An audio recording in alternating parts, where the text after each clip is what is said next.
The baleful revenant Mordekaiser is among the most terrifying and hateful spirits haunting the Shadow Isles.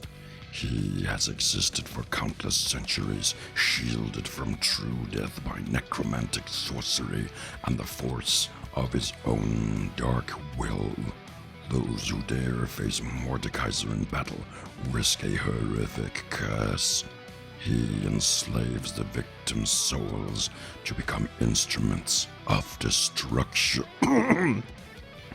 Destruction! Hello, Hellraisers and Revenants. My name is TV Skyn, and what's the deal with Mordekaiser? He looks like a tank, but he has health stats like an AD carry. He carries a giant mace the size of a house, but primarily deals magic damage. Good lord, that was harsh on my throat. He's got cheesy metal puns for names like some Saturday morning cartoon villain, but he's got lore like, the ultimate evil of some Lord of the Rings fantasy epic. He might just be the most confused character design in all of League of Legends, and, well, for our purposes, that's what makes him interesting. So let's talk about that. Mordekaiser's lore state is an interesting topic because it has been tremendously changeable over the course of history of League of Legends. As it stands right now, Mordekaiser is an ancient evil. He is a warlord from times long past who almost conquered the world and threatened everything. He was eventually defeated, but he had a cabal of sorcerers who raised him again as an undead revenant to come back and once more attempt to take over the world. Now, because he's a revenant, because he's a lich of a kind, he is tied very heavily to his remains. His bones are the key to his revival, so he's very paranoid about keeping these bones safe, because if the bones are ever taken apart or destroyed, Mordekaiser cannot be brought back to, as it were, life or undeath. So eventually, after many conquests, he builds the immortal Bastion, which is today the capital of Noxus, to house his bones and keep them safe.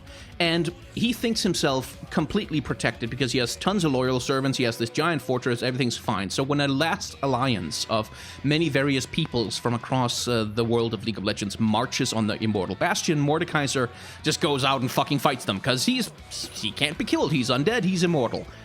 Unfortunately for him, a unnamed thief, someone who's never been expanded upon any further in League of Legends lore, manages to sneak into the Immortal Bastion and steal his skull. So when Mordekaiser falls, he cannot be revived, and his loyal cabal of liches are scattered to the four corners of the world, unable to revive their master. His skull is taken to the Blessed Isles, which is a holy island that has lots of holy magic, lots of good stuff, many things that can seal away Mordekaiser's skull so that he can never be revived once again. And that works great for a while, until the tragedy of the Ruined King. And that's the guy from whom the sword in League of Legends is named. The Ruined King was once a decent king who wanted to revive or save his wife from a terrible disease. When that went wrong, he cast a spell that just basically screwed up the entirety of the Blessed Isles, turned them into the Shadow Isles, weakened the protections on Mordekaiser's tomb, and allowed his liches to once again find his remains, put them together, and revive him. So now Mordekaiser has a base on the Shadow Isles where he's slowly raising a giant army of undead with which he hopes to one day conquer the world. So, in the current conception of Mordekaiser's lore, he's essentially Sauron. He is the very embodiment of evil that comes back to haunt humanity again and again and again, who can only be sealed away for a brief period but never truly defeated. Like, that's sort of the state that he's supposed to embody. But it was not always so. In the first edition of Mordekaiser's lore, he was mysterious. Nobody really knew what the heck he was. He was just big-ass fucking dude in spiky armor who's probably evil, but we don't really know who he is, what he wants, why he's there. He's just someone who comes to join the League of Legends because of some reasons. His origins in that story is supposed to be some kind of mystery. It's supposed to be shrouded in shadow what his true aim is, what he truly wants from the League of Legends, why he's joining it. He has a couple of lines that connect him to disease. His touch bears a sinister plague. Those unfortunate enough to be caught within his grasp fall victim to incurable maladies. In fact, Mordekaiser seems mystically connected to sickness, as if it feeds and comprises part of his chilling essence. So in this version, Mordekaiser is connected to plague and disease, and that's, I think, is supposed to tie into his gameplay, where he I think he's able to do a lot of damage over time. But that doesn't really stay. In the second edition of his lore, he's still connected somewhat to disease, but no, that's the third edition of his lore. In his third edition of his lore, that's why I got confused. In the third edition of his lore, he's not connected to disease anymore. He's connected to pain. He's a pain manipulator. He's someone who can cause tremendous torture to people. But the disease angle kind of gets dropped, although it gets more explicit that he's some kind of undead necromantic person who can raise the dead to do his bidding. But that only really happens after 2 editions of his lore. In the third edition, he finally gets to even have the angle of being necromantic in any way. And then finally in the 4th edition and the current canonical version of his lore, that's when we get the whole thing about being a warlord, about being ancient, about being a commander of the undead, about being a lich whose bones are the key to defeating him. Like, all of that was added very recently. Now, I bring that up because that goes a long way to explaining why Mordekaiser's design is such a bloody mess. Mordekaiser is a cartoon villain. He's a Saturday morning cartoon villain from some knockoff D&D show from the 80s. He's a Conan the Barbarian villain in some 1970s pulp fiction. He is some kind of ridiculous Warcraft 3 character who wandered over from the wrong game and got stuck here. He's, in every single way that it's possible to be, he's cheesy. He's cheesy. He's ridiculous. His armor is covered with giant spikes for no reason. There's devil horn imagery going on with his helmet and on his knees. He's got this giant spiked mace. He's got spikes on his arms that, if he bends his arms too much, will literally drive into his own flesh and hurt him, which from every point of view is just bad armor design. He's ridiculous. He's not so much a cartoon version of Sauron as he's a cartoon parody of Sauron. He's like what a 14-year-old doodles on the back of their notebook when they want to create a cool cartoon villain. He's something that gets spray painted on the side of a panel van. He is the character on the front of a really badly made 1980s metal album. Like, he's just, in every way, shape, or form that a design is able to communicate this, he's not serious. Like, he's not something to be taken seriously. He's fun, he's ridiculous, he's cheesy, he's over the top. But his lore isn't. Like I said, in his lore, we're supposed to take him completely seriously. In his lore, he is Sauron. In his lore, he is this undefeatable evil that rises again and again and again to haunt mankind. This terrible thing from before the dawn of time that has just been with us forever and who plots to destroy all that is good as an embodiment of evil. But, I mean, his splash art here does a pretty decent job of selling the idea that we're supposed to take Mordekaiser seriously, but his character model really doesn't. Look at those feet. Look at those feet. What the hell is that supposed to be? Look at those legs. Like, he's got legs like tree trunks that make no sense in proportion to the rest of his body. Like, he looks like a 40K design that got rejected. Like, he's just... And none of this is bad. I should stress that. None of this is bad if that's what he's supposed to be. If he's supposed to be an 80s cartoon villain. If he's supposed to be this ridiculous, sort of flamboyant, over-the-top Skeletor-like, completely dumbass cheese character who isn't supposed to be taken seriously, who isn't supposed to be cool, then yes, this design makes a certain degree of sense for Mordekaiser, although I really hope they fix those pizza feet sometime soon.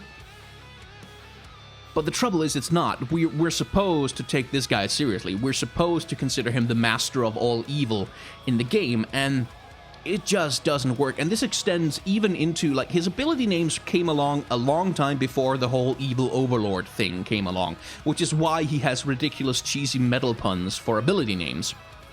And again, that would be perfectly fine, except he's not cheesy, he's not fun, he's not ridiculous, he's evil, he's terrifying.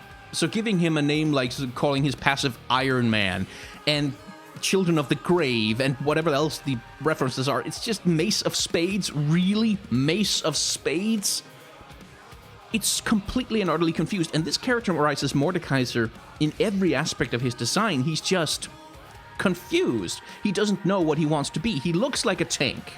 Like, he looks this giant, beefy motherfucker in a huge-ass suit of armor with a giant mace. Everything about his character design from a game design perspective tells you that this guy is tanky, that this guy is able to do a ton of physical damage with the giant fuck off mace that he's got. Like, the mace is the size of him. It's as tall as he is. So everything about him tells you that he's supposed to be really tanky, that he's supposed to be doing physical damage, especially with all the spikes. Like, what the hell? He looks like his character design says that he's supposed to do a lot of damage, and when you hit him, you should take damage with all the spikes that are sitting on his armor. He's literally wearing thorn mail all the time. But that's not really who he is in game, is it now? He's got health growth stats. I looked this up. His health growth stats are like 80 carries. Like, that's the level his health is on. So he's not a tank, outside of, like, the effects of his passive, which give him a shield a lot of the time. And he doesn't do physical damage of any kind. He does magic damage almost entirely exclusively. He raises people from the dead. He doesn't look like a sorcerer. He doesn't look like a necromancer. He doesn't look like anything of what the game tells us that he's supposed to be. So how do you fix this? Well, you pick a direction. You make a goddamn choice about who this character is supposed to be, and then you start to go with it. Is this guy supposed to be a frontline barbarian warlord leading screaming hordes in a charge over the hill as they assault the bastions of civilization? Or is he supposed to be the evil overlord who builds a terrible civilization around himself? Because his character design says he's the first thing, but the lore says that he's the second. Do you want him to be a physical damage dealer, or do you want him to do magic damage? If you want him to do magic damage, like, there's one simple fix that you could implement that wouldn't even require any substantial model changes. Make his mace look ghost-like. Give him a ghost mace, essentially. Like, that alone would do a hell of a lot to communicate from a game design perspective that, oh, okay, it's not necessarily physical damage from that guy, because the mace is transparent and it's glowing, and it has light effects around it and stuff. So probably there's some magic damage coming out of this guy. Like, that alone would do a lot to communicate that he's more serious about magic damage than physical damage. And then maybe just get rid of the spikes. Just get rid of the spikes. Just give him some legs that don't look completely stupid. And you can keep the armor. Like, the Sauron design is a clever idea, but at that point you have to take a lot more visual inspiration from Sauron, who, despite being this tall motherfucker in a suit of armor with a mace, always in Lord of the Rings looked fairly slender, actually. Like, he didn't really look like this brick shithouse. He just looked tall. And I would lean it more into that. I would make him more slender, sort of a little bit less physically imposing, but just tall and dangerous and powerful.